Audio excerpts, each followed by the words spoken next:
Okay, so now that we understand, we talk about the funnel and that we cannot just pretend or expect that someone from like completely stranger, which is a top of funnel, is going to give us money immediately. Now we are understanding how we can reach out to them, okay? So they pay attention because that's another thing which all your messaging. I mean, why they should pay attention to what you're saying. All right, so we are now here in our funnel. Something I forgot to mention is here we can also talk about reels, other content because eventually also reaching out your followers. And your bottom funnel, same thing. You can do it through ads, emails, all that. So you're eventually just pulling them gently towards the booking.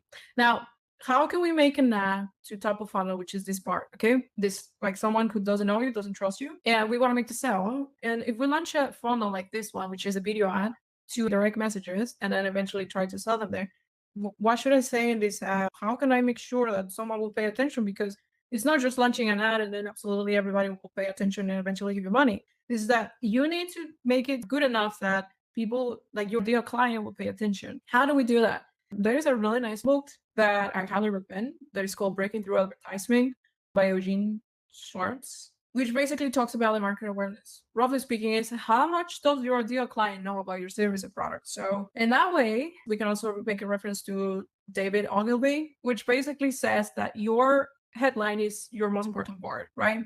We have to always ask whenever I'm making any ads, how much does my client knows about my service or product? Do they know about permanent makeup? You're their client. They don't know anything about it. Perhaps they're only aware that they have a problem and they're probably already tired of doing it every single day. Think about this. Each time someone comes to your studio, ask them why you're getting your brows done. And if you do care about your clients, you probably already know this. So the things that they're telling you, oh, I got it because I lost them because of this, or I started losing the shave, or I don't have a shave, maybe because I don't have time in the morning, I have my kids and I don't have time to be doing this. I want to wake up and feel already put together. Whatever they're telling you, you listen carefully because that is going to be your headline. Whenever we're running ads, that is going to be your hook. Your hook is your first 3 seconds of your video and it's divided by multiple ways, which is the most important one, which is the visual, right? Then we have the text. What are the first words that we are seeing in a video in the first 3 seconds? Then we have whatever verbal, whatever being said, and then we have the sound, right?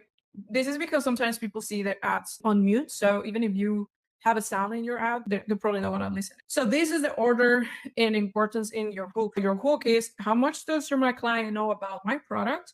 You have to let them know in this first 3 seconds what is your video about so they can, and this is the order of importance right here. Oh my goodness. That's how important it is. So we first need to focus on the visual, then on the text, then on what you're saying, and then on the sound if there's some music or whatever. Now, I want to show you a few examples of why your ads are not working, why nobody's clicking on them, why nobody cares. This is one of the ads. The reason why this is not working is because, remember, we first talked about your visual. And the most important part here is your brows, which you're putting in the background.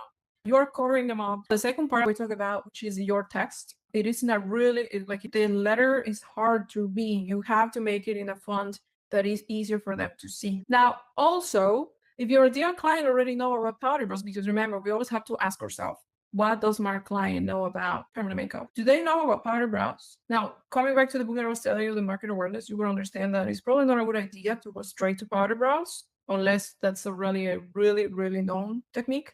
But vast majority of your clients are not gonna know. On top of your visual being in the background, your hook or your headline is talking about it's about powder brows, which vast majority of them don't know what is that. And then we have 450, which is a discount. And if they don't know you, trust you, they probably don't care about these discounts. This ad is probably just not gonna help me at all. If I launch this ad, I'm just gonna lose a lot of money. This is another example what I found running on Facebook ad library. Now, the problem with this one is the visual is the most important part and you put it in the background. But let's say, okay, we can see the brows, right? We can see this. But I don't know, right away, in the first impression, this is about brows. Please do not use any stock images on your ads because that's a complete turnoff for your clients. They want to see your real work. They want to see how you can actually change their life. So if you use a stock image, that's a completely turnoff. Okay, that's the first one. Your image is already failing, right? Second most important part, which is your text. This is pretty hard to read. Permanent brows shows better than powder brows because permanent brows kind of let me know, like, okay, this is for permanent brows, not specific about powder brows. So this is easier to understand. But again, this is gonna be hard for like the visual is already down. The text is not easy to read. It doesn't tell me that much. Like model call limited spot. This ad is gonna probably perform better than the previous one, but it still is not gonna be that great. Let's say it's not gonna help me. Now let's see another one. I've seen a lot. The problem with this one is there is no headline. I don't know. And I have so many images that I cannot even focus my attention anywhere, right? Is this for renting a place? Maybe for lash lifting, for eye color? I don't know. And if you're not telling the client exactly what you want to help, you're just putting a lot of images there without having any context. And on top of that, using the stock images. People is not gonna care. Like they're just gonna see your ad and okay, whatever. Okay, now I'm gonna show you an example of what could be a good ad. Right? It's just an example. Now, these images are not high quality because this is for example, but obviously if you have a high resolution, it's way better.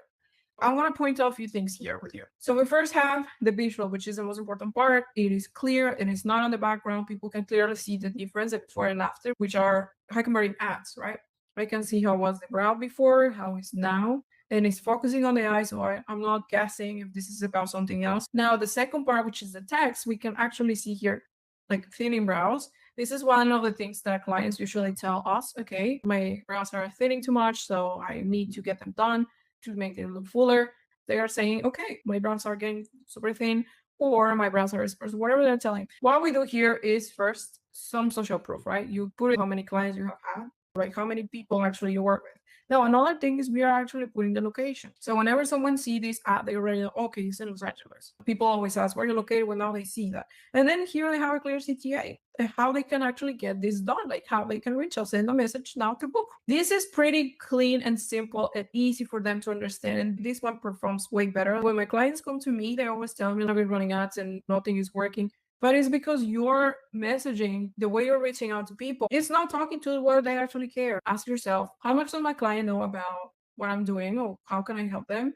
And then focus on your visual, then on your text. Now, this is for images, all right? So hopefully that helps you understand why your ads are not working, why nobody's paying attention to what you're saying. It's not just launching an ad and that's it. The hardest part of launching ads is actually your copywriting, your creative, your assets, how you're going to reach people. There is research before every ad that you're launching. Ads are testing, but you have to have some understanding of what your clients like, what do they like, what are the pain points, how you can help them, and approach them based on the things that you already know about them. And that's how they can actually pay attention to your ad and how you can bring down your cost per ad. In the next video, we're going to talk about the conversation and the nurture part. All right. Thanks for watching.